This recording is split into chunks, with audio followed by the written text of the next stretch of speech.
Bueno, buenos días, tengan todos ustedes nuevamente buscando ser lo más puntuales posibles en los eventos que organizamos en ASCLA. Hoy día hemos elegido un tema que le hemos denominado tendencias de honestidad, un diálogo sobre el impacto en los órganos de gobierno. Eh, y voy a tener un poco la satisfacción de conversar con dos distinguidas personas, dos distinguidos conocedores, empresarios, ejecutivos, etcétera, que nos van a compartir su opinión. En un segundo, estoy hablando de Fernando Sentíes y Oscar Caipo. En unos segundos los voy a presentar con debida propiedad. En realidad, este es un tema que en principio nos da mucha reflexión a nosotros mismos ponerlo sobre la agenda. No es un tema que es de primera mano, a que a un ejecutivo, un empresario lo traiga a colación, sino que es un tema que se trabaja a profundidad en las raíces, un poquito conociendo mejor, no solo el rol de la empresa, sino creo que la conexión de la empresa con la sociedad. Y nuestras ideas en ASCLA siempre es tratar de ver ese ángulo, ¿no? El ángulo pragmático, el ángulo de implementación, el ángulo ejecutivo. Vamos a tratar de traer ideas en ese sentido. Y también nos ha motivado en esta conversación una publicación o una nueva versión de la publicación que Fernando ha hecho. Vamos a comentar sobre eso también, que justamente tiene ese nombre, Tendencias de Honestidad. Ha hecho una nueva versión, ya nos va a contar, vamos a tener oportunidad de que nos cuente un poquito más en detalle de qué se trata. Pero eso era una excelente excusa, ¿no? Para traer el tema, volver a abrirlo, generar, ojalá, la conciencia suficiente de que este es un tema que no tiene que ver con la moda, tiene que ver con la forma de cómo queremos comportarnos en una sociedad, particularmente en este caso del lado de del empresariado, del lado de los que tenemos que decisiones ejecutivas, ¿no? En las organizaciones de las empresas. Esto puede sonar inclusive hasta contradictorio en un mundo donde vemos que cada vez que sacan los índices de corrupción o cosas similares, en la región latinoamericana salimos en realidad muy mal parados, ¿no? Vemos por el contrario que esto no avanza o va en deterioro en contra nuestra, pero justamente creo que esa es la razón de ser, de que no podemos abandonar una perspectiva y una lucha en ese sentido, y que es por eso lo que traemos, ¿no? No para filosofar exactamente, sino conciencia en un sentido mucho más práctico, en un sentido mucho más de la perspectiva empresarial, si ustedes quieren tomarlo así. Dicho esto, solo me quiero permitir recordarles las reglas básicas que ustedes conocen, ¿no? Este es un evento que siempre lo realizamos con la regla de Chatham House, que es poder expresarnos libremente. Es una discusión profesional, es una discusión de ejecutivos, es una discusión técnica. Creo que podemos tener diferentes perspectivas, ¿por qué no? Y la mesa va a estar abierta, vamos a decirlo así, desde el inicio. Ustedes tienen preguntas y respuestas abajo. Todos ustedes tienen la posibilidad de soltar sus interrogantes, ¿no? Sus comentarios, ¿por qué no?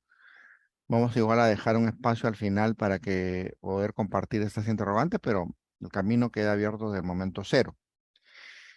Dicho esto, entonces voy a, primero que nada, como corresponde apropiadamente, presentar a nuestros dos invitados de hoy, que vamos a tener un diálogo con ellos. Primero, Fernando. Fernando Sentíes es el CEO de Amitai Latam. De repente, en un segundo nos cuentas un poquito más de esta organización, Fernando. Fernando tiene como formación académica una licenciatura en Derecho en la Universidad Iberoamericana en la Ciudad de México y una maestría de Administración de Empresas en la Universidad de Phoenix. Además, ha obtenido certificaciones en proceso de investigación y aplicación de justicia por la Academia de Policía del Justice Institute de British Columbia y en ética y cumplimiento por la Ethics and Compliance Initiative y la Legal Ethics and Compliance. También ha realizado un diplomado de seguridad bancaria en el TEC de Monterrey y ha participado en diversos cursos de psicología criminal impartidos por el Instituto Nacional de Ciencias Penales. En cuanto a su experiencia laboral, es el fundador y global CEO de Amitai, México y América Latina, una empresa líder en soluciones de ética y cumplimiento. Fue presidente fundador de la Asociación Mexicana de Profesionales de Ética y Cumplimiento, AMPEC, y cofundador de Global Ethics Solution en los Estados Unidos. También ha desarrollado cursos de transparencia y anticorrupción para instituciones como el Sistema de Administración Tributaria y la Secretaría de Función Pública.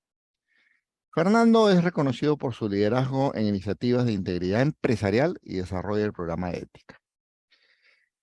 Oscar, los peruanos lo conocemos bastante bien, ha tenido cargos importantes sobre todo en gremios empresariales, ahorita lo voy a remarcar eso.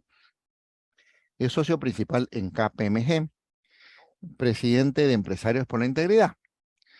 Es graduado en Boston University en Administración de Empresas con especialización en Finanzas y Gestión de Operaciones y ha participado en el programa de liderazgo de la Escuela de Diplomacia de Georgetown University en 2016.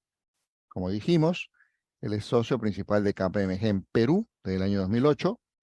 Es uno de los fundadores de Empresarios por la Integridad y su presidente desde el 2021. Él preside el Consejo Consultivo de Alliance for Integrity en Perú y es miembro del Comité Latinoamericano para la Integridad Empresarial.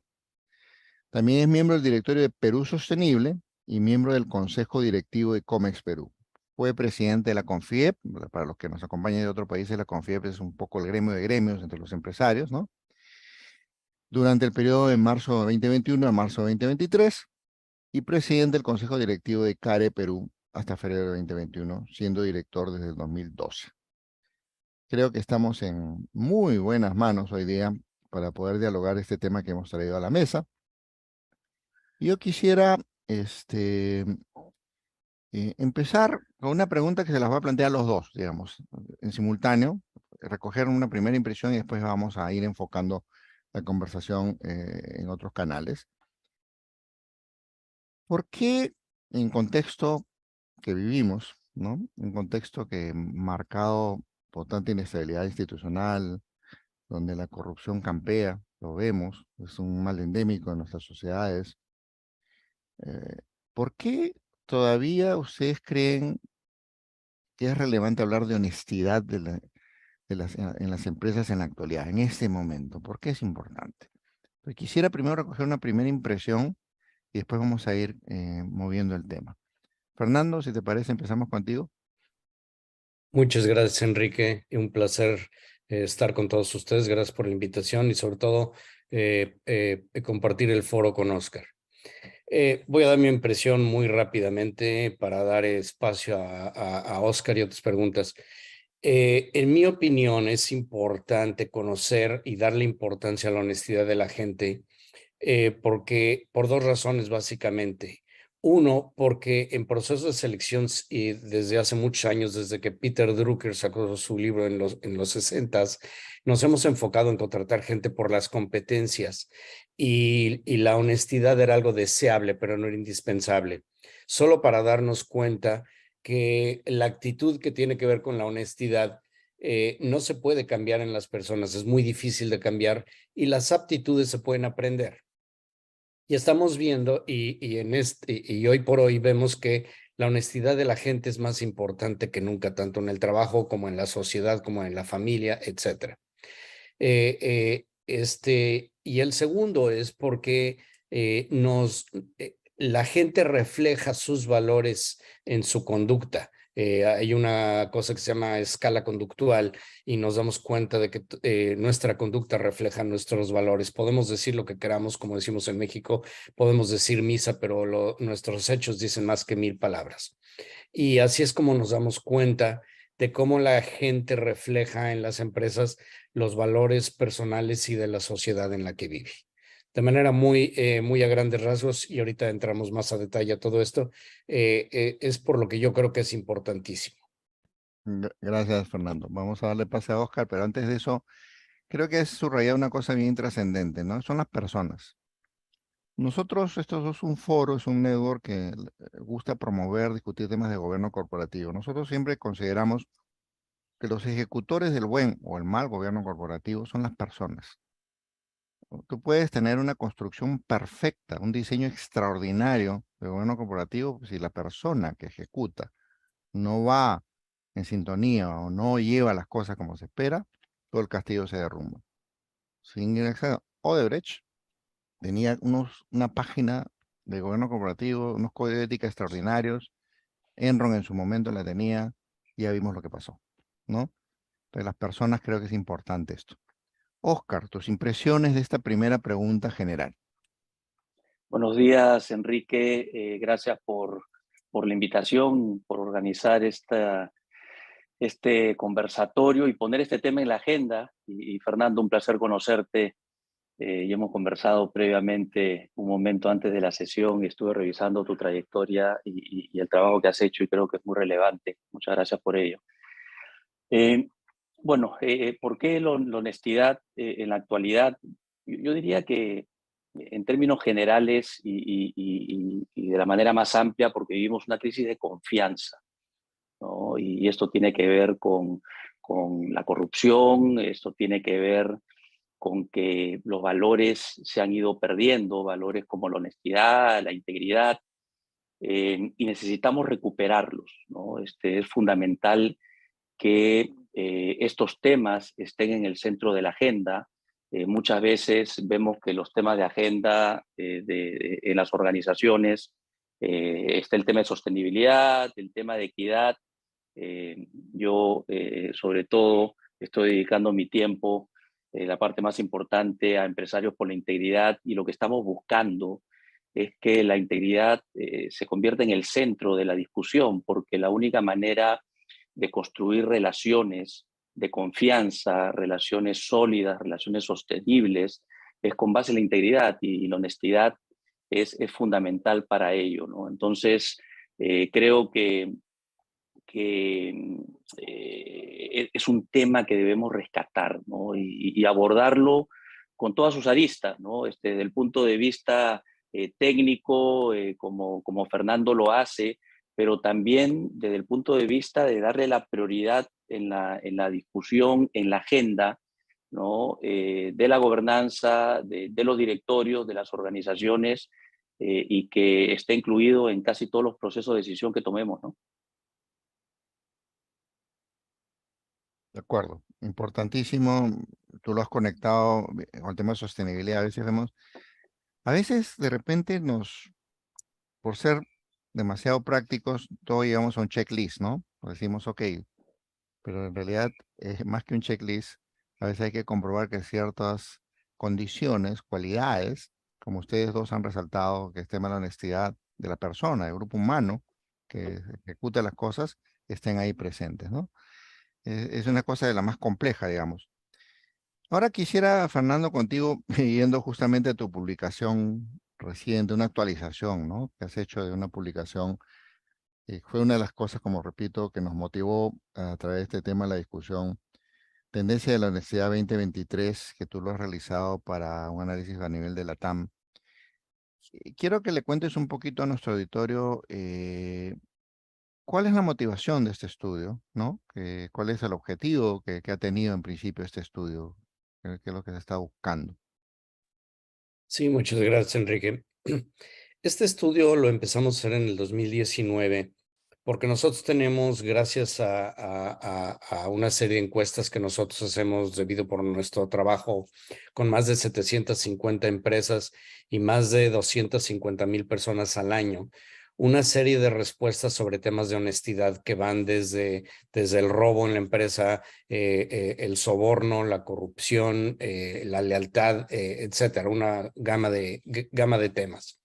Y nos dimos cuenta que teníamos una base amplísima, riquísima cada año de datos que no se estaban reflejando de manera de información estadística, sino nada más en reportes individuales de honestidad de la persona.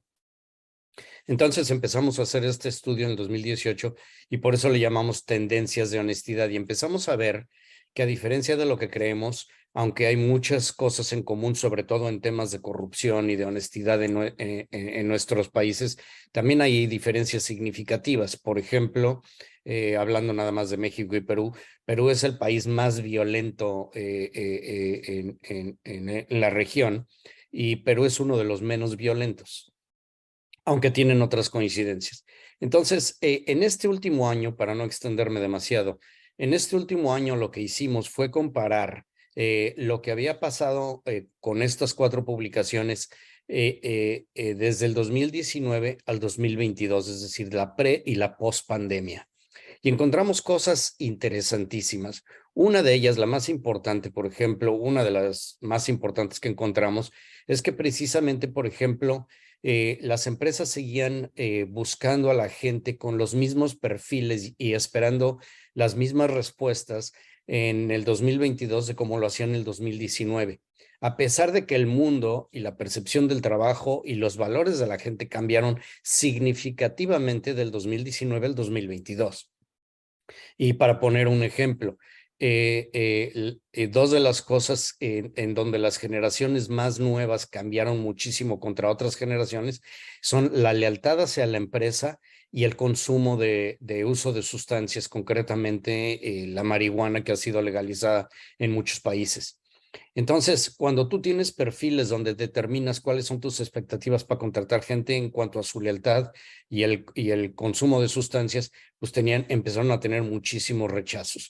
Pero esto solo reflejaba lo que estaba pasando y lo que pasó en las sociedades de la pre y la post pandemia, es decir, la gente joven, y que hoy por hoy los millennials representan y los centennials representan el 54% de la población empleada en toda la región, no tienen la misma concepción de lealtad y de consumo de drogas que tienen otras generaciones, como la generación X o los baby boomers. Y como mencioné antes, este estudio nos da, los invito a que lo conozcan, un universo de información de cosas que son importantes y que reflejan lo que estamos viviendo en los países. O sea, México es el país más violento, pero no es casualidad, es un resultado de todo lo que está pasando y vemos todos los días en nuestra sociedad, ¿no? Entonces, ese es el objetivo principal del estudio, Enrique. Para aprovechar el momento que has creado en este instante, Fernando, de repente sería bueno que nos cuentes entonces tus principales hallazgos en esta nueva versión, ¿no? ¿Qué es lo que has sacado? Ya nos has adelantado algunas ideas interesantes. Se busca lo mismo y no hemos razonado que hay un efecto pre y post pandemia, el tema de las generaciones, que ya lo has puesto sobre la mesa, ¿no? Estos cambios que están cambiando las generaciones en el mundo y consecuentemente también están condicionando la manera como va provocando el empleo, ¿no? Y ¿cuáles son los principales hallazgos que ustedes han encontrado en esta nueva versión del estudio? Sí, Enrique. Mira, te comento, algunos de los más importantes fue darnos cuenta que la generación Z incrementó su participación pasando del 28% que era en el 2019 al 54%. Solo una generación, que es la más joven ahorita, pasó del 28 al 54, es decir, casi el doble. Y los millennials disminuyeron porcentualmente, pues por la misma razón, al 35%. La generación Z, o sea, los jóvenes que tienen entre 18 y 23 años, mostraron un incremento importante en su importancia de la honestidad. Es decir, vimos otro cambio importante, que es los millennials están menos preocupados por temas de honestidad que pueden ir desde la corrupción hasta la protección del ambiente, que la generación Z. Es decir, ellos no se contratan en las empresas si no se identifican con los valores de la empresa. Y esto es abismalmente diferente a la generación baby boomers, donde la gente buscaba un trabajo para trabajar toda la vida y poder tener una pensión al final de su vida. Eso ya no existe, esa visión a largo plazo ya no existe. Y eso se refleja también en cambios significativos en las dimensiones como la lealtad. Es decir, si la lealtad se mide como ese sentido de deber o de respeto y de identificación con la empresa de los jóvenes a mediano y largo plazo, pues eso prácticamente es extinto. Es decir, los jóvenes ya no se contratan en una empresa con la intención de estar ahí muchos años, sino para lograr específicos profesionales y personales específicos a corto plazo y con la idea desde que se contratan de que pues eventualmente y relativamente pronto van a estar en otro lugar. Y encontramos también cosas muy importantes como que, por ejemplo, la corrupción y la violencia sigue siendo una característica de la región y creo que, bueno, basta prender la televisión todos los días para darnos cuenta de que efectivamente las cosas lamentablemente se han empeorado en cuanto a la corrupción y la violencia en la región.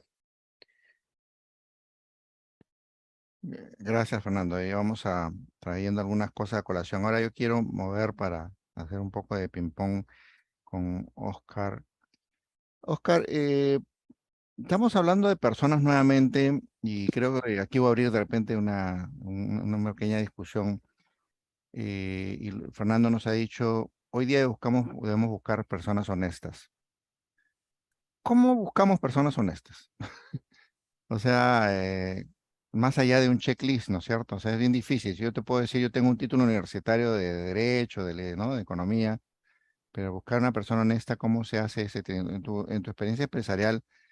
Y sobre todo, algo que también ha dicho Fernando es las generaciones jóvenes, ¿no? Están buscando específicos, ya no quieren permanecer a largo plazo. Significa entonces que las empresas deben trabajar mucho en el tema de los valores, ¿no? O sea, me imagino que un factor de atracción para las generaciones más jóvenes es esto, ¿no? En tu experiencia, ¿cómo has visto este desarrollo de las empresas? ¿Qué tanto lo han calado? ¿Has visto algún tipo de transformación? ¿Cuál es un poco tu perspectiva de esto que te pregunto o quizás de alguna de las cosas que has escuchado de Fernando? Sí, una pregunta. ¿Me escuchan bien en este momento? Me he desconectado un par de veces de la llamada. Estoy con problemas de internet, creo. ¿Me escuchan bien en ese momento? Sí, qué bueno. Mira, yo creo que, digamos, pruebas y métodos como el que trae Fernando son muy relevantes. Creo que uno tiene que basarse en métodos, digamos, científicos para poder relevar ciertas aptitudes. Eh, y creo que eso obviamente está complementado con una buena entrevista, ¿no? Y tener buenas referencias, ¿no? Eso sin duda. Ahora, yo creo que, y lo resumo, hay que contratar gente buena, ¿no? Y la gente buena atrae también a gente buena, ¿no? Y creo que además, porque siempre es difícil, o sea, todos estos métodos, me imagino que no son perfectos, tampoco ayudan. Creo que tenemos que construir una cultura, ¿no? Tú mencionabas, Enrique, uno puede tener los sistemas de prevención, puede tener controles, puede tener políticas, procedimientos, pero si nosotros como líderes empresariales o en cualquier tipo de organización no construimos una cultura de honestidad, de integridad, en donde el fin no justifica los medios, en donde eh, tan o más importante que los resultados que queremos conseguir es cómo los logramos, la manera como los logramos. Entonces, podemos inclusive traer a la gente más honesta o se van a ir o se podrían desviar, ¿no? Y lo mismo sucede con los que de repente pues no tienen tan claros estos conceptos, ¿no? Porque lamentablemente se han perdido estos valores, lo decía al inicio, se han normalizado una serie de conductas, ¿no? Y entonces la empresa debe tener este rol de educar, de modelar y de hacer ver a todos los miembros de la organización qué es lo que está bien y qué es lo que no es aceptado y no está bien, ¿no? Entonces, yo creo que cuando tenemos la capacidad de construir una cultura basada en principios, en valores, en honestidad, en integridad, entonces ese termina siendo el mejor control, ¿no? Y termina obviamente poniendo ciertas restricciones a personas que no tienen tanta claridad y lo van aprendiendo en el camino, ¿no? Entonces yo creo que al final es una combinación de cosas, pero sin una cultura de integridad es muy difícil sostenerlo, ¿no?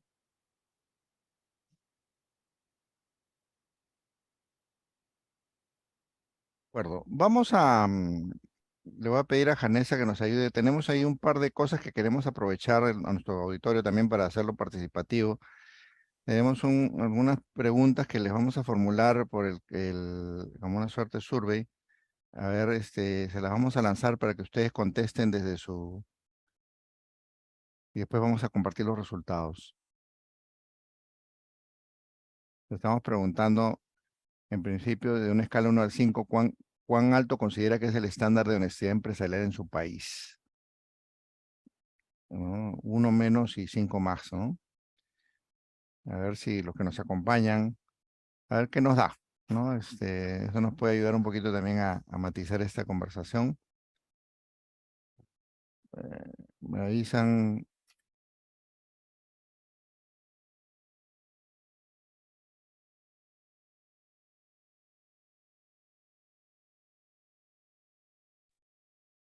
Ya tenemos un 66% de los que han contestado la pregunta. Si gustas la vamos No, mostrando. Bueno, vayamos 68. con la segunda también. Tenemos una segunda pregunta y aprovechamos los dos resultados, ¿se te parece? Listo. Hay una segunda pregunta que no lo vamos a torturar con preguntas, pero son un par de preguntitas que...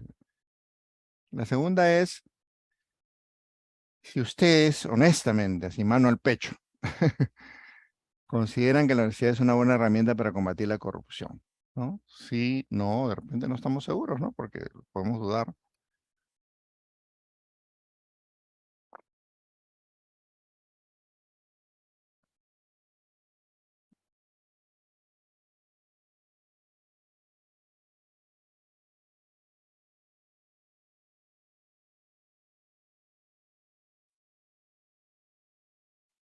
Ya se salió. A ver. Ok, ahí está. Una curva normal, mejor que dibujada. La gente, creo que no sé si por precaución o no, pero se pone al medio, ¿no? Nos ponen al medio, lo cual, ok. La gente piensa más o menos estamos en estándar intermedio de honestidad empresarial. No sé si eso coincide con la visión que ustedes tienen en mente. De repente, pues nos hacen un comentario cada quien de esto. Y la segunda pregunta que nos decía los resultados, Vanessa. Miren, la gente sí cree, y eso es buenísimo, tenemos un auditorio, al contrario, van a ser unos excelentes aliados, con las ideas que les podamos compartir, unos excelentes aliados, para a través de lo que les sepamos dar hoy día, salgamos, como dice, al campo de batalla, a tratar de justamente hacer frente, ¿no? A una de las cosas más difíciles que nos toca enfrentar en las sociedades actuales, como el tema de la corrupción. Hay un par de ingredientes interesantes, pero igual, más allá, si ustedes quieren hacer un comentario de cualquiera de las dos cosas que hemos visto, volvamos un poquito al tema que estábamos conversando contigo, Fernando, ¿no? En el estudio que estábamos haciendo, tú subrayaste mucho el tema generacional, la influencia mucho hablaste de la generación Z y la forma distinta, ¿no? Eh, ¿Cómo se conectan, vamos a decir, ¿no? O sea, si una empresa no entiende este cambio generacional, la forma de conectarnos, vamos a errar, ¿no? A equivocarnos, ¿no? No vamos a sintonizar de manera pertinente para tener, digamos, el grupo humano que quisiéramos tener dentro de nuestro equipo de trabajo, ¿no? ¿Hay diferencias notorias entre países de algunos de los hallazgos que tú hayas encontrado, algún matiz entre países que tú nos quisieras recalcar? Sí hay diferencias entre países, Enrique, pero antes de responder a esa pregunta de la diferencia entre países, quisiera nada más hacer un comentario en relación a lo que dijo Oscar en relación a la cultura, muy breve. Es muy importante eso de la cultura porque es muy difícil ser honesto, por muy convencido que tú estés, y lo acabamos de ver en las dos gráficas que nos enviaron, donde todos estamos de acuerdo en que sí la honestidad es indispensable. Sin embargo, a pesar de que el 90% de la gente piensa que eso es indispensable, no estamos en calificaciones de 5, la mayoría estaban en 3. Y eso es precisamente por la cultura. Es muy difícil ser honesto en un ambiente, en una cultura donde no todo el mundo lo es. El liderazgo ético que mencionó Oscar es indispensable. Hay otro estudio que nosotros publicamos que es un ranking de las empresas más éticas en México y que el año que entra vamos a llevar a toda Latinoamérica. Ya estaremos platicando de esto después en otro foro, en donde nosotros hemos encontrado a través de los últimos 4 años que las empresas más éticas son empresas que tienen, y precisamente eso es lo que evaluamos, una cultura de integridad muy robusta comparadas con empresas que no lo tienen. Entonces, nada más quería mencionar eso, es decir, no es casualidad, hay una relación causa-efecto entre la cultura de la gente y los resultados ya a nivel empresarial de su cultura, su éxito, sus programas de integridad, la reducción de riesgos, etcétera. Ahora, que las diferencias que encontramos en el estudio, sí hay diferencias en algunas dimensiones que sí son abismalmente diferentes y que están muy influenciadas por las acciones de los gobiernos o de las empresas en las personas. Por ejemplo, acciones del gobierno que se emprenden de los diferentes gobiernos en los países pueden impactar significativamente. Por ejemplo, en Bolivia, hace 1 año y medio, cosa por el estilo, empezaron con un programa de igualdad para la mujer. Y eso hizo una gran diferencia, tanto principalmente en Bolivia, con otros países. Es decir, en Bolivia encontramos, a pesar de su precariedad económica dentro de la región de Latinoamérica, que cambiaron significativamente en 4 años, más que en cualquier otro país, la igualdad de género, sobre todo en cuestiones de pago, de trato, etcétera. O sea, empezó a haber muchísima más equidad. ¿Por qué? Porque estaba plasmado en la ley y lo tuvieron que hacer. Hay que entender que muchas veces, y por eso es importante que los países los países se adhieran a acuerdos internacionales, por ejemplo, acuerdo anticorrupción de la ONU o de la OCDE, porque cuando firman estos tratados internacionales, lo que tienen que hacer los países es expedir leyes locales que obliguen a las empresas a adherirse a ciertos estándares internacionales. Y dos de los más importantes son, por ejemplo, los temas anticorrupción y los temas de igualdad laboral. Entonces, la otra diferencia más grande que encontramos es México. México es por mucho el país más violento. Comparado con otros países como por ejemplo Perú, donde la gente es mucho más civilizada. Y con todo de violencia me refiero a la capacidad de la gente de resolver sus diferencias a través de otros medios que no sea la violencia, que en México no tenemos. De acuerdo. En realidad, ya has soltado un tema bien importante al cual creo que nos vamos a ir moviendo de a poquitos. La dificultad de ser honesto en una sociedad. Acá los peruanos usamos una expresión que se llama sacavueltera, ¿no? O sea, nos gusta irnos por las ramas, nos vamos por atrás, ¿no? O sea, eso de yo no quiero hacer cola, que el resto lo haga, ¿no? Yo me paso la luz y el resto no importa, yo voy más rápido que el resto. Esas cosas que a veces vemos en muchos países, en una sociedad contaminada, yo creo que es una forma de decirlo. Y has hablado de liderazgo ético. Y ahí yo creo que va a ser importante el aporte de ustedes, ambos.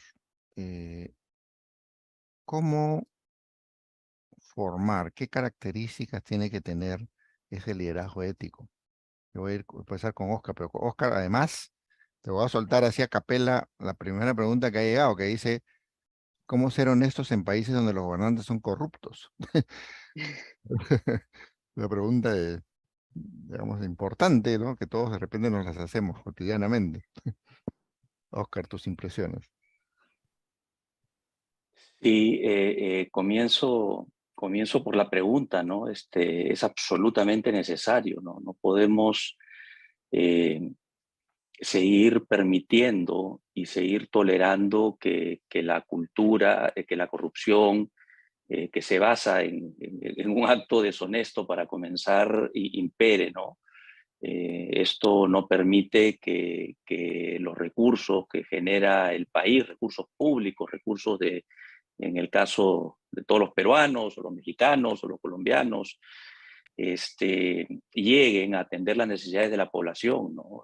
Entonces es fundamental que desde el sector empresarial, que es donde yo actúo, y las organizaciones en las cuales trabajo, lideremos con el ejemplo, y tenemos la capacidad y la responsabilidad de actuar, ¿no? Entonces es fundamental no solo alzar la voz, sino hacer cosas concretas que muestren que sí es posible conseguir resultados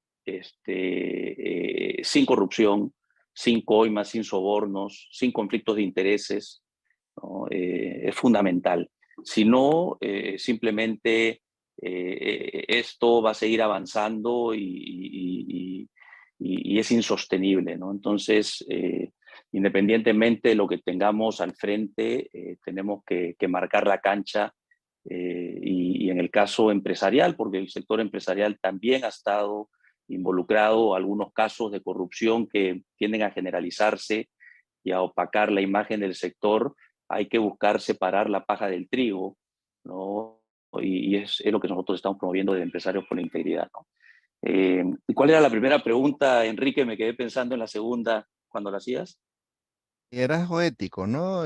¿Cómo Ah, forjar ese liderazgo ético? ¿Qué atributos, qué formas, qué mecanismos, si es que vale la expresión, podemos tener para forjar ese liderazgo ético? bueno, al final no es lo que Fernando mencionaba, lo que es fundamental, ¿no? No es solamente lo que decimos, sino lo que hacemos, ¿no? Yo creo que comienza por ahí. Son las acciones, y esas acciones tienen que ser coherentes entre lo que decimos y lo que hacemos, tienen que ser consistentes, no solamente en el tiempo, sino también ante los problemas, las situaciones, las decisiones que tenemos que enfrentar como líderes empresariales, como cuerpos colegiados, ¿no? De un sistema de gobierno, por ejemplo, empresarial. O sea, tener distintas reglas, porque un negocio es más grande que uno chico, no debe ser, ¿no? O sea, no debe estar en cuestión si la situación a la que estamos abordando, este es un cliente muy grande o es un cliente muy chico, un tema en mi negocio del día a día. No debe hacer la diferencia con respecto a la decisión, si es que lo debemos aceptar o no lo debemos aceptar, por ejemplo, ¿no? O cuando tenemos que tomar una decisión de alguien que ha infringido nuestro código de conducta, alguna norma, alguna política, algún procedimiento, y es una persona de alto desempeño, ¿no? Sobre la cual teníamos pues una expectativa de crecimiento. Entonces nos tapamos un ojo, minimizamos el evento porque tenemos otro interés, ¿no? Entonces no podemos hacer diferencias, ¿no? Tenemos que aplicar con la misma rigurosidad los mismos conceptos, y tener esa consistencia en el tiempo. Es una forma de modelar, ¿no? Una de las cosas que yo siempre he promovido en las organizaciones donde trabajo es las decisiones que tomamos, por ejemplo, a quienes promovemos, están dando una señal muy clara de qué comportamientos son los que nosotros queremos promover, que se den, valga la redundancia, en la organización, ¿no? Entonces, si nosotros promovemos a alguien que no respeta a las personas, y que por conseguir resultados pues le falte respeto, o les exige más de lo que debería hacer, pues una jornada de trabajo o de un proyecto en particular, entonces la gente va a pensar de que ese es el comportamiento y lo que esperamos de las personas para que puedan seguir creciendo en la organización, ¿no? Entonces es fundamental, ¿no? De nuevo, la coherencia entre lo que decimos y lo que hacemos, la consistencia, ¿no? En cómo tratamos las situaciones, de no hacer diferencias, no tener argollas, ¿no? Y eso empieza a modelar dentro de la organización, ¿no? Yo creo que es posiblemente la, la, la, la mayor responsabilidad que tiene un líder es modelar, ¿no?, esa cultura organizacional, porque eso es lo que permite que una organización se mueva con principios, con valores, con propósito, y eso haga que sea sostenible en el tiempo, ¿no? Excelente. Ahora, esa misma noción que tú has puesto sobre la mesa en tu comentario anterior, Fernando, del liderazgo ético, y toda la vasta experiencia que tienes y el haber trabajado y seguir trabajando con múltiples organizaciones, y de ti viene una empresa y te dice, ¿cómo forjamos el liderazgo ético? ¿Cuál es tu receta secreta? O sea, tú dirías, ok, esto es lo que tenemos que hacer, este es el camino a seguir. ¿Cómo enfocar este tema de asegurarnos o formar el espacio adecuado para que ese liderazgo ético exista y se conduzca de acuerdo a lo que tú has podido experimentar? Gracias, Enrique. Mira, básicamente, como lo dijo Oscar, es nosotros cuando hacemos ese diagnóstico de los programas de integridad de las empresas para hacer el ranking, uno de los pilares es liderazgo ético, así se llama, tal cual, liderazgo ético. Ahora, ¿qué es lo que evaluamos en ese rubro? Pues es precisamente lo que se conoce en los programas de ética y cumplimiento como el walk the talk, es decir, enseña con el ejemplo. Porque es muy común en nuestra cultura, y lo vemos desde la casa, cuando el papá le dice al hijo, no debes de mentir, pero le hablan por teléfono y le dice al niño, dile que no estoy. Y lo mismo sucede en las empresas. El empresario quiere que todos los empleados sean honestos, pero él está poniendo el ejemplo de no serlo. ¿Sí me explico? Él es la excepción a la regla. Y lo mismo lo vemos en los gobiernos. Tenemos gente como el presidente de México que habla muy bonito y de la moralidad, pero sus hechos demuestran lo contrario. Cuando tú haces eso, estás acabando con todo lo demás que hayas construido. Por ejemplo, si tú tienes, como mencionó Oscar, un código de ética que establece claramente, cuando menos ese es el objetivo de un código de ética, dejar claros qué es lo que se permite y no se permite dentro de la empresa, qué es lo que se espera en términos de la conducta. Por ejemplo, si te dan un regalo, en términos de soborno, o si un oficial te pidiera un soborno, cosas por el estilo, tú sepas qué debes de hacer, qué se permite en la empresa y qué no. Entonces, lo primero es tener esa especie de reglamento interno que es el código. Y el segundo es que tiene que ir acompañado, como mencionó Oscar, de una política de sanciones y muy clara. Es decir, si tú no te comportas de esta manera, y la primera vez, si es algo no muy grave, te vamos a poner una sanción administrativa, pero puede acabar en una separación permanente de la empresa, incluso en una demanda si fuera la comisión de un delito, por ejemplo.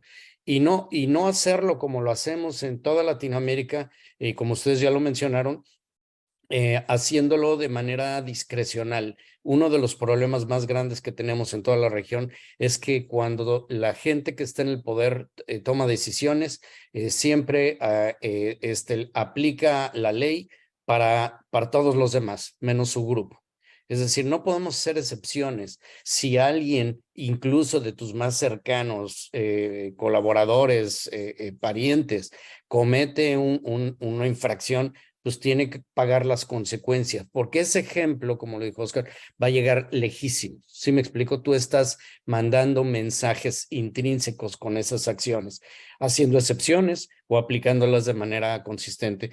Y el tercero y uno que es muy relevante es levantar la voz. Hay dos formas de hacerlo: por los medios formales, como los canales de denuncia, o los medios informales, por las redes.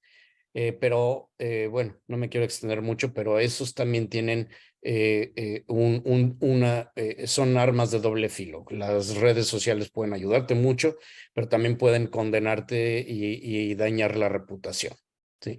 Pero bueno, creo que esos son los pasos y las consideraciones que las empresas y los líderes en las empresas tienen que tener. Nos hemos dado cuenta que en México, cuando menos, la mayoría de las empresas nacionales no participan porque saben que no cumplen y no están dispuestas a pagar el precio. Hay que entender que cambiar una cultura y poder lograr esa transformación que queremos, como ha sido en otros países como Singapur, tiene un precio. Y hay que aceptarlo y aceptar pagar ese precio desde el inicio. De acuerdo, gracias. Voy a leer un comentario antes de hacerte una pregunta, Oscar. Dice el siguiente, dice, muy interesante discusión. Hay mucha gente honesta, yo creo que la mayoría. Lo que es deshonesto es el sistema. Claro que el sistema está hecho por gente. Un dilema en todo el mundo, no solo en la TAM. Y efectivamente quizás esto nos lleva a la reflexión, claro, estamos hablando quizás un poco por ahora focalizado en el tema de la empresa, pero en realidad la empresa no vive en el aire, ¿no? Es una entelequia, ¿no? Que vive aislada, vive dentro de una sociedad. Y para hablar de estos temas de honestidad, de combatir la corrupción, etcétera, hay que mirar los dos lados, o al menos los dos lados, que es no solo el lado privado, sino el lado público. Y tú hoy día encabezas una organización de empresarios por la integridad. ¿Cómo se ve ese correlato, ese espejo, esa relación con el lado público? ¿Qué esperar de ellos para que para que esta evolución sea positiva? Porque el empresario solo no va a poder sacar esto a flote. ¿Serán necesarias políticas públicas? ¿Cómo se reconfigura el tema de la relación entre la parte pública y privada, ¿no? Para que haya corrupción hay por lo menos necesario las dos partes, ¿no? Si no, no existe corrupción. ¿Cuál es tu visión de esta relación con la sociedad, con el lado público y con la sociedad en general, ¿no? Un poco lo que parte del comentario que acabo de leer. Muy relevante, Enrique, el comentario que has leído. Empresarios por la Integridad llevamos 5 años promoviendo integridad y ayudando a luchar contra la corrupción. Y a los inicios nos estábamos enfocando sobre todo en el lado empresarial, ¿no? Para que se implementen los modelos de prevención, con ellos se dé el cambio cultural y luego nosotros poderlo certificar y marcar esa diferencia, ¿no? Pero obviamente hemos ido aprendiendo también y dándonos cuenta que teníamos que preocuparnos y sobre todo ocuparnos de qué pasa en la otra parte, como bien dices. Y lo que hemos hecho es comenzar a sentarnos, a conversar con los distintos entes y autoridades que tienen que ver con la lucha contra la corrupción del lado público también. Con la Contraloría tenemos un acuerdo, hablamos de denuncias, ¿no? Tenemos un canal de denuncias dedicado, con la OCE, que es el organismo de contratación del Estado y supervisión del Estado. El día de ayer tuvimos nuestra asamblea, tenemos una asamblea 2 veces por año. Invitamos a la secretaria de Integridad Pública, que para que quienes no son de Perú es parte de la presidencia del Consejo de Ministros, y ella compartió con nosotros, es parte de generar estos espacios entre los asociados de Empresarios por la Integridad y los representantes de los entes que están promoviendo la integridad y luchando contra la corrupción en el lado público, que trabajemos juntos, porque este problema es de todos, ¿no? Como bien dices, it takes two to tango, como dicen los americanos, se necesitan dos para bailar, y lamentablemente pues ha habido también y sigue habiendo casos del sector empresarial que junto con autoridades o funcionarios se coluden para actos de corrupción, ¿no? Entonces, es fundamental que como sector empresarial nos sentemos con la otra parte, les hablemos de nuestros planes, escuchar sus planes, porque es imposible empezar a revertir esto si los estándares de integridad no se levantan a la misma vez.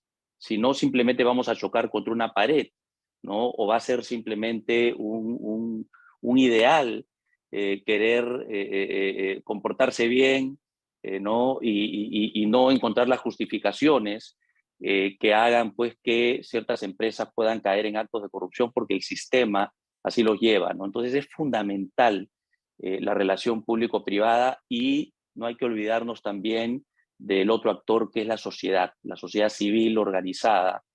Creo que esos 3 actores tenemos que trabajar juntos, es lo que estamos buscando hacer también desde Alliance for Integrity. Tenemos representantes de gremios empresariales y empresas, tenemos representantes de la sociedad civil, de la academia, y es el espacio en el cual estamos interactuando con los representantes del sector público para juntos llevar a cabo esta lucha. Y quisiera agregar algo más, si me permiten, que fue algo muy esperanzador ¿ya? La presentación que nos hizo ayer, y lo quiero comentar para los peruanos que estén conectados acá, la señora Sara Farfán, que es la secretaria de Integridad Pública, fue muy buena, porque no solamente se basó en los sistemas de integridad similares a lo que tenemos en el sector privado y el avance que hay de eso, sino se basó mucho en la cultura de integridad.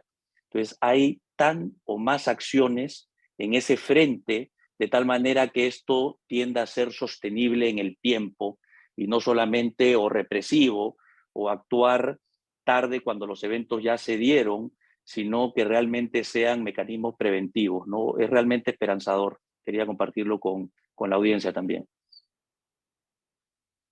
Yo quisiera tu alcance, Fernando, en esta parte de la relación con la política pública, ¿no? O sea, tú trabajas mucho, por lo que nos has dicho. Bueno, pero tu experiencia también te ha llevado al sector público, por lo que entiendo. Sí, sí, ¿Cuánto es clave correcto, es Enrique. esa parte del trabajo con el sector público para que esto tenga un sentido? Al final de cuentas, lo que estamos tratando de, digamos, quizás es reconfigurar y ojalá rescatar la institucionalidad que necesitamos para poder hablar de lo positivo que es ser la honestidad, ¿no? ¿Qué perspectiva tienes tú ahí? Sí, es muy interesante. Mira, yo escribí un libro que se llama Ética en el combate a la corrupción y habla precisamente de cómo los valores individuales y cómo el tema ético juega un papel muy relevante en el combate a la corrupción.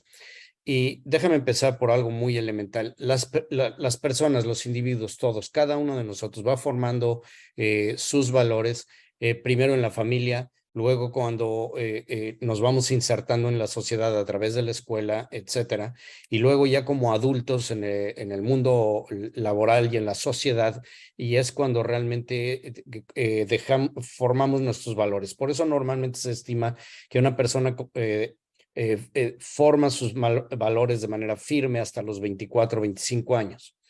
Y posteriormente, ahora hay que entender que esos valores tienen que ver con todo lo que vimos, lo que aprendimos en la casa, nuestras experiencias durante nuestra época de estudiantes y lo que vemos que pasa a nuestro alrededor en la sociedad. Es decir, no podemos aprender otra cosa más que lo que vemos y lo que vivimos y nos afecta. Entonces es muy importante. ¿Qué quiero decir con esto?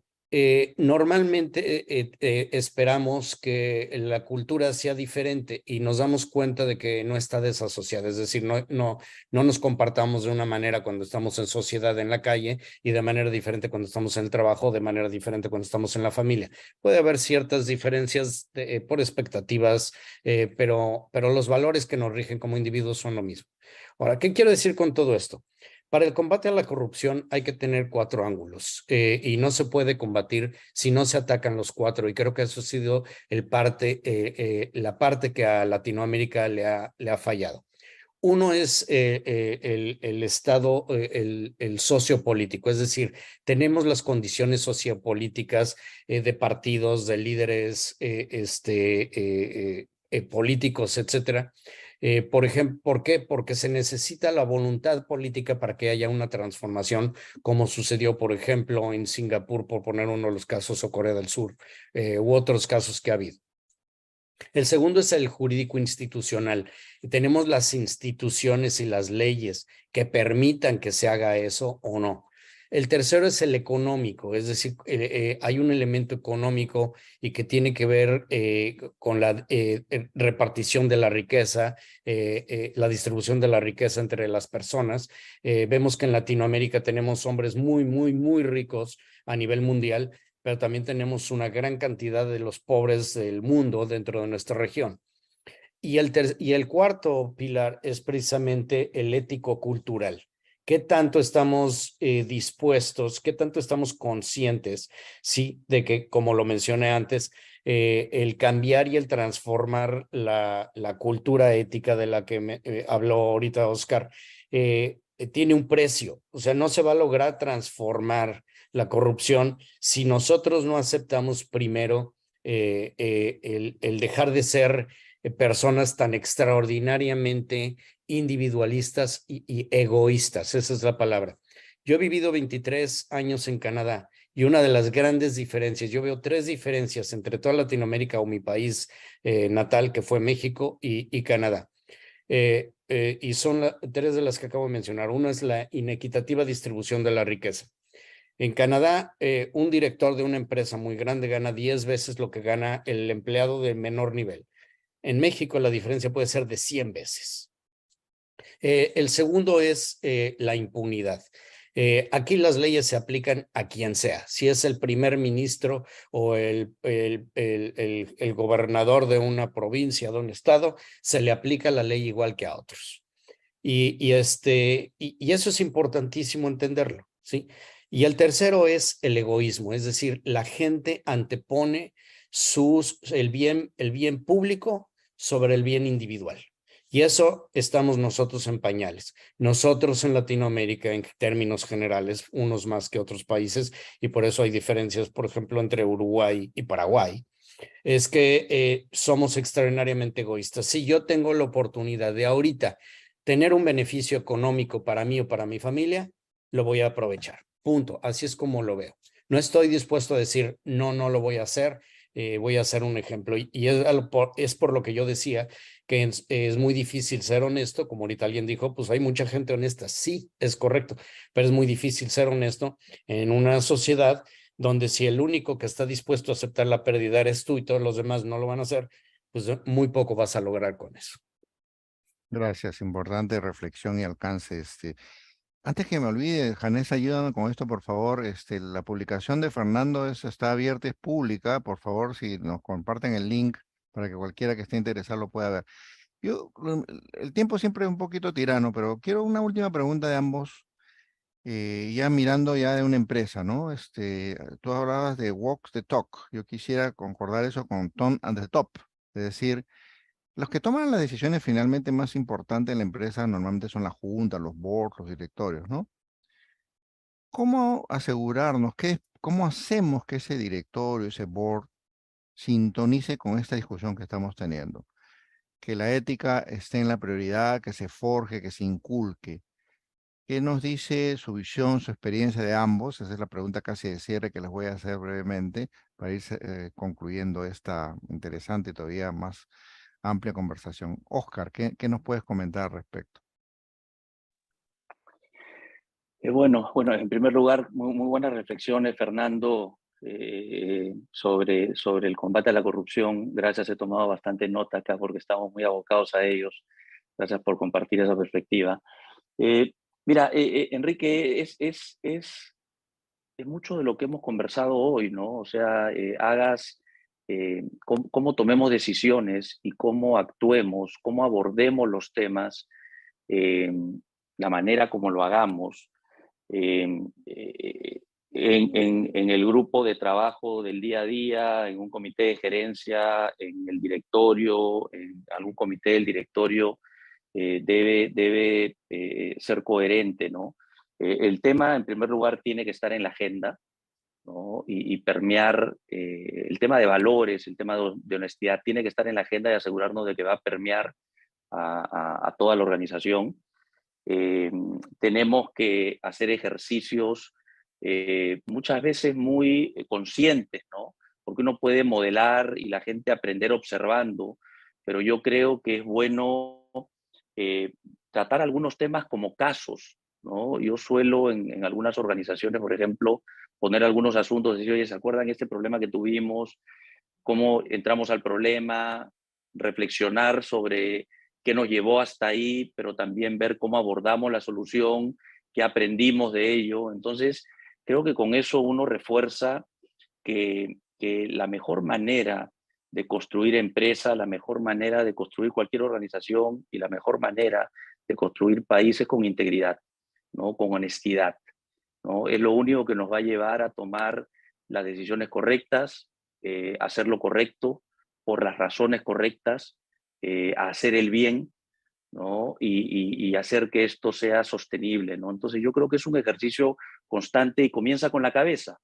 O sea, cuando una organización esté escogiendo a la posición de liderazgo, en ese perfil, ¿no? El peso que debe tener el liderazgo ético es fundamental. Muchas veces las empresas dan más peso a personas pues, que consiguen resultados extraordinarios a cualquier costo, ¿no? Y eso en esos tiempos pues ya no es ni siquiera, no debe ser ni siquiera aceptado, ¿no? Resultados sin ética, resultados sin integridad en estos tiempos no puede ser aceptado. En esa misma línea, ya para ir cerrando, Fernando, ¿cómo trabajamos este tema desde pensando en una empresa, ¿no? La junta, los consejos, los boards. ¿Cómo asegurarnos que este tema no solo esté en agenda, pero esté en agenda de una manera comprometida, ¿no? ¿Cómo lo ponemos ahí en la prioridad suficiente?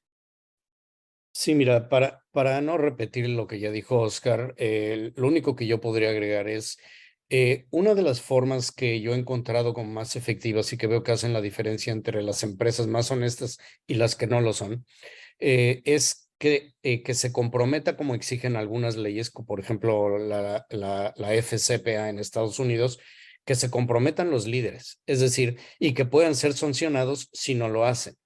Es decir, en Estados Unidos se obliga a los líderes del más alto nivel, a los miembros del consejo o a los directores generales, ellos tienen que firmar el código de conducta y se tienen que involucrar en su preparación. ¿Por qué? Porque si lo violan, no les va a servir de excusa decir eso no me corresponde. En México es muy común, por ejemplo, que los códigos de conducta los firme el gerente de recursos humanos, pero el director general ni lo conoce, y mucho menos los consejeros o los dueños de las empresas. Entonces es importante obligarlos a que ellos se involucren y asuman las responsabilidades de que no se viva eso. Es decir, así lo hace la FCPA. Si o algún empleado se involucró, van a ir a entrevistar a los directores y van a ver que hayan estado involucrados y qué tanto conocimiento tenían de lo que estaba pasando. Y si lo sabían y cuando menos, como tú decías, te tapas un ojo, pues te va a costar y te va a costar muy caro porque tú vas a ser sancionado. O sea, el ignorarlo no es una defensa, ¿no? Y bueno, así es en las leyes en general. La ignorancia de la ley no excusa su cumplimiento. Entonces, eso yo creo que es un elemento muy importante, obligarlos a que se comprometan a conocer y a firmar y a respetar los códigos de ética y las políticas que se produzcan dentro de la empresa y que se sancionen si no los cumplen. Ok, el tiempo nos ha ganado. Fernando, Oscar, muy agradecidos por este intercambio de ideas. Siempre nos va a quedar cortos los tiempos. Temas complejos, difíciles en los contextos, pero creo que hay que seguir empujando y forjándolos. Cada uno de ustedes lo hace de su propia dimensión profesional y ejecutiva. Lo vamos a tener, en cualquier otro momento lo vamos a invitar a seguir esta discusión, pero no queda más que agradecerles, ¿no? Sus reflexiones, sus aportes, sus comentarios y su tiempo, sobre todo. Así que por esto vamos a ir dando cerrado y también agradecer a todos aquellos que nos han acompañado de esto. No sé si quisieras igual hacer la foto de cierre, Janés, o ya estamos. Hola, muchas gracias a todos. Gracias Fernando, gracias Oscar por habernos acompañado.